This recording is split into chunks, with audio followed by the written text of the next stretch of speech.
Okay, so I have to uh, I have to talk about my first. I'm pretty sure was my first lucid dream. And I was so excited this morning. I wanted to do it, but I was already up late.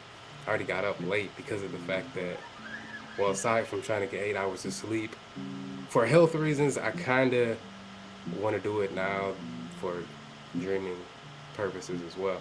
So, all right, well, I want to start with the dream that kind of led into it and triggered it. Um, it was the typical, pretty um, incoherent dream. Um,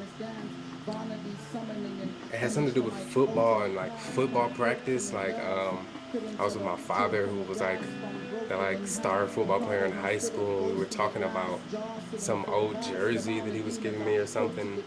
And then one of my younger sister's ex-boyfriends was there, and he played football as well, and he was about to play or something. And then it did one of those kind of switches to a completely different, well, not completely different. It switched from football to like dirt bike racing, and we were talking about the equipment and how expensive like helmets were and like these weird goggles that went on your head in a really unrealistic way. Then it shifted yet again to us being on an airplane, but on the airplane, it was like one of the sides of the airplane was just open, and you could see out, and we were flying pretty low, and you could like see buildings, and also there was like a toilet there, and it was just out in the open, and people were using it. Like my dad used it, then I used it, and then the other dude, my sister's ex-boyfriend, used it. So anyway, and then at some point it becomes known, whether it was through an announcement or whatever, that someone had taken food in their luggage, which apparently in this dream world was illegal. So I'm like, oh well, I guess they caught me. I didn't really think that much of it. But then later when we landed, um, we were called. I was caught. I was taken by this guy. It kind of looked like this kind of movie bad guy. I don't know, middle-aged white guy, kind of sinister looking. Um, uh, so I was taken, and I was supposed to follow him, and he had like these two ladies working with him. One of them was like this girl from my school who was like pregnant, so that was kind of weird. But so I'm following these people around. I guess they're taking me to some office where I'll be, you know, charged, punished, whatever. And they're like, what you're charged with is I'm thinking it's just for the food or whatever, but they're like, yeah, and public urination. And I'm like, what? Like that was the toilet. Everybody was using that toilet, and I'm like, what is? I mean, like, what's going on? And I'm like, can I get back to the plane so I can try to talk to my father or whatever? Um, so we're we're walking around like through this. It seemed like it was like a resort, like outdoors. How there's like the little like restaurants and stuff, um, patio type stuff outside of the resort. So at any rate, I don't know if I'm giving way too much information here, but at any rate, I'm getting mad. I'm starting to think like this isn't right. And so I'm looking into like this gym. It looked like my high school gym, and I'm like, this is bullshit. And I'm thinking to myself like, not this is bullshit. Like, oh, this is just when you do something wrong and you're mad about it. Like, no, this doesn't even make sense. But what's weird is when I said that, I said it like I was this is bullshit, and I couldn't finish the word. And what that did is it reminded me of a lot of times, occasionally I'll have dreams where I'm trying to yell something, but my voice will be like muffled. But I'll end up yelling it out in real life, and I'll end up waking myself up, and it's kind of weird, embarrassing, because I end up freaking people out who may be around me. Or like one time I was at home for a break, and I was on the floor downstairs, so people heard me, and it was like that was kind of weird. But so it reminded me of that, and it was like, wait a minute, did I just? At this point, the dream felt really real. But when that happened, I was like, why couldn't I say that? And it was just, I feel like I'm forgetting one part.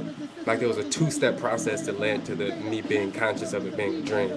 But that was the main thing. The main trigger was that weird voice thing, and I started thinking, and it was just like boom, I'm dreaming. So I'm like, all right, what can I do?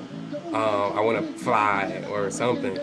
So I start jumping up and down on the ground, just like on the grass, and I'm looking down at the ground like I want the ground to move like a trampoline so I can jump jump really high or whatever.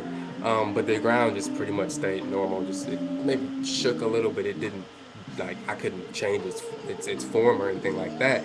So then I started thinking, okay, don't jump the gun here. Don't do too much and end up exciting yourself or waking yourself up, or whatever. And I'm thinking back to like Tim's posts and other things that I've read, about how you kind of have to, work your way into it.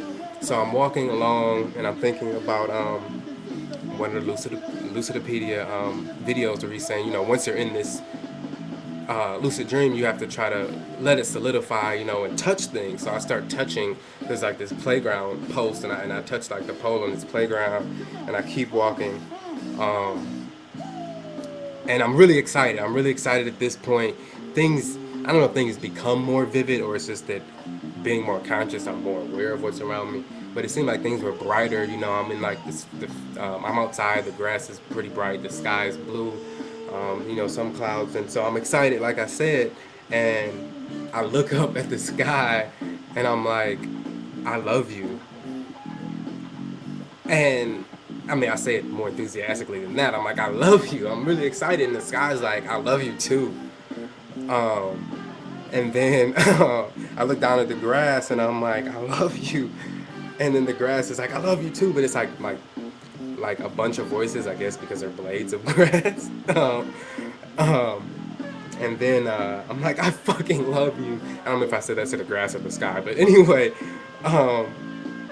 really, at this point, it fades, and I don't really remember what happened.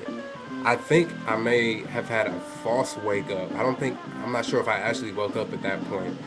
So, I mean, that's unfortunate that I wasn't able to do more. And, I thought about it all morning.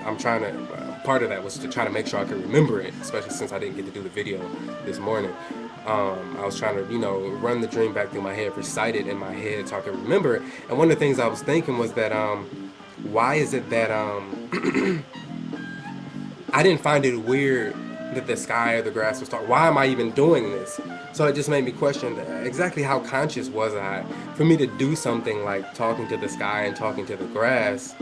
I'm like, at some point I was definitely aware. I was definitely conscious, and you could definitely say it was lucid. I thought about the videos and Tim. I thought about, the steps that I was supposed to take and attempting to, change my environment by making the ground be a trampoline. So I was definitely conscious at that point.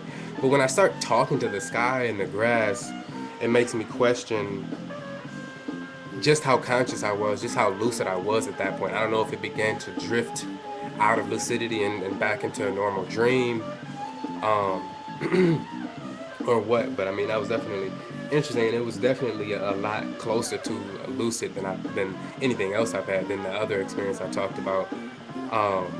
And I was thinking that even though I didn't find it weird that the grass was talking, the sky was talking, the simple fact that I'm dreaming, how weird should I expect anything to be if I know that I'm dreaming? So I don't know if I should take that as a sign of it not being lucid. But yeah, I mean, I was really excited when I got up, and hopefully I'll have more like this, longer, better, more fun as time goes on. So just wanted to share that experience. So thanks to everybody out there for all your help and all your knowledge on this lucid dreaming experience.